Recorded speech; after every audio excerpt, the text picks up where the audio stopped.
vient de tuer 2 personnes devant nous, faut absolument qu'on le dise à la police. Ah oui, on devrait le faire. Ouais, on devrait.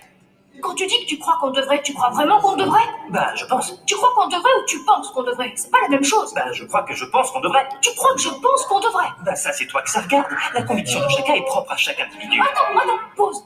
On parle de conviction ou d'opinion? Parce qu'on peut être convaincu d'une opinion ou avoir une opinion sur une conviction. Tu sais ce que disait Honoré de Balzac? Je sais pas ce que disait Honoré de Balzac. Honoré de Balzac disait que la conviction est la volonté humaine arrivée à sa plus grande puissance. Ça fait lancer des counailles, non? Il doit avoir compris Naruto. Recevez mes chaleureuses salutations, chers tous. Je vous crois très, très, très, très, très bien portant. Je me nomme Joram Echiba Ramiskevich. J'aimerais aujourd'hui partager quelque chose d'important, pas pour vous, pour vous autres, qui parle sur le dimensionnement d'une installation électrique en fonctionnement normal. Vous le savez très bien comme moi que le dimensionnement est une étape cruciale dans toute installation électrique car il permet de garantir la sécurité des personnes, la protection des appareils et le bon fonctionnement de toute l'installation. Et on ne doit pas vraiment oublier que la sécurité et la disponibilité de l'énergie électrique sont les exigences premières de l'exploitant. Ça, c'était juste à titre d'information. Et ce qu'on doit savoir est que le dimensionnement d'une installation électrique, bien sûr, varie des secteurs d'utilisation. Pour l'habitat, ici, on voit les maisons individuelles, on voit les appartements, les logements résiduels et j'en passe. Et pour ce genre de secteur ou pour ce secteur, la norme NFC 1500 donne pour chaque type de circuit la section des conducteurs, euh, les calibres de protection. Bon, je n'ai pas mis un exemple illustratoire qui devrait quand même nous donner quelques exemples, voire même quelques applications. Mais quand même, je vais essayer un peu de donner quelques exemples à titre d'information. Pourquoi pas. Alors, pour l'éclairage, on doit utiliser un conducteur de 1,5 mm² avec un dispositif de protection de 16 ampères. Prenons le cas des prises. Pour les prises, on doit utiliser un conducteur d'exception de 2,5 mm² avec un appareil de protection de 20 ampères. Pour une plaque de cuisson, on doit utiliser un conducteur de 6 mm² avec un appareil ou un dispositif de protection de 32 ampères. Voilà, ça c'est juste à titre d'exemple. Mais maintenant, qu'est-ce qu'on doit comprendre dans cette partie? Ce qu'il faut comprendre est que, voilà.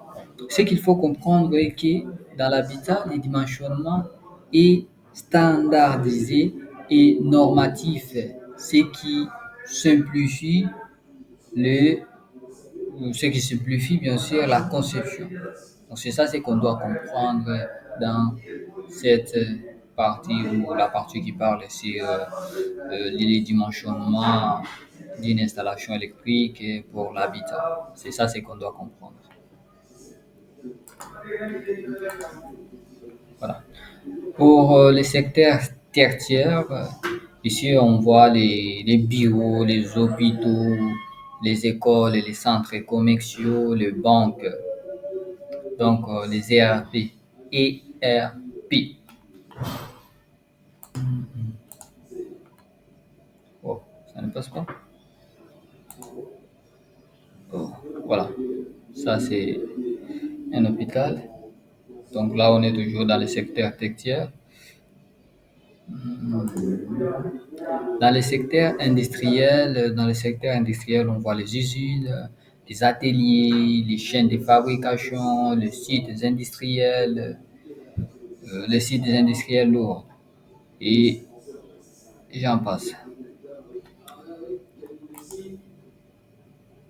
Maintenant, la particularité avec les secteurs tertiaires ou industriels est que les dimensionnements et que, ou du moins par rapport à l'habitat, et qu'il n'existe pas de circuit fixe par circuit, et que le dimensionnement nécessite une étude électrique préalable. Donc, c'est ça ce qu'on essaie un peu de dire là. Pour le secteur tertiaire ou industriel, le dimensionnement des composants de distribution demande une étude.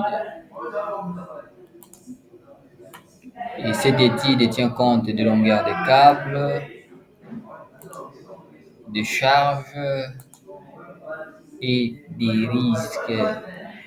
Alors, les risques dont il faut tenir compte sont les surcharges, les courts-circuits, les défauts d'isolement, le cheat des tensions.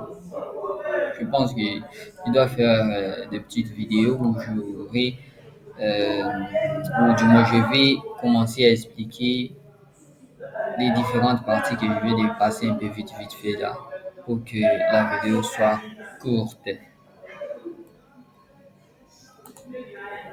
Et voilà, là on a notre, disons, une synoptique qu'on doit essayer un peu d'expliquer, disons, en considérant une installation simplifiée qui tend, je ne sais pas si vous allez voir la souris, ça s'est fait bien voir là, je pense. Ouais. Qui tend de l'arrivée jusqu'au récepteur.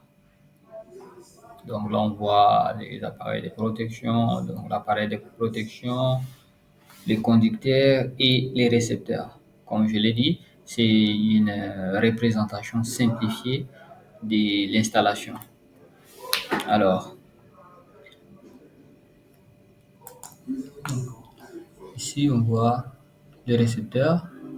Donc, en tenant compte des normes, on doit mettre les conducteurs de protection électrique, et on doit avoir une prise de terre. En tenant compte des courants absorbés, donc je ne sais pas si vous voyez la souris là.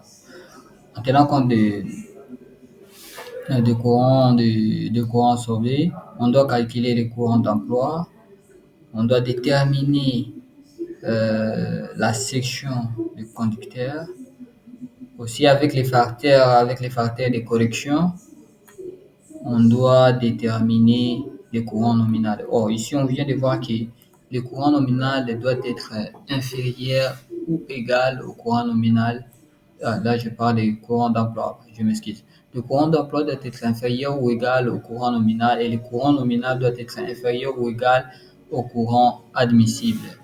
Et à partir de ces informations, on peut déterminer alors le pouvoir de coupure, les ICC de l'appareil de protection ou dispositif de protection, ça dépend de ce que vous avez l'habitude d'utiliser, et la courbe du disjoncteur. Enfin, on doit vérifier la chute de détention. Vous savez très bien que lorsqu'on ne respecte pas ce genre de choses, et c'est ça ce que j'ai d'ailleurs oublié d'expliquer lorsque je parlais des risques, lorsqu'on ne respecte pas ou lorsqu'on ne vérifie pas la chute de détention, il y a certains appareils qui ne vont pas bien fonctionner. Donc, il faut tenir compte de cet élément. Et enfin, pour garantir la sécurité des personnes, il faut vérifier la sensibilité du relais différentiel. Donc, ce qui est là. On doit toujours protéger les gens. Et je pense que c'est ça l'explication de ces schémas, en grosso modo. Retrouvons-nous dans la prochaine vidéo.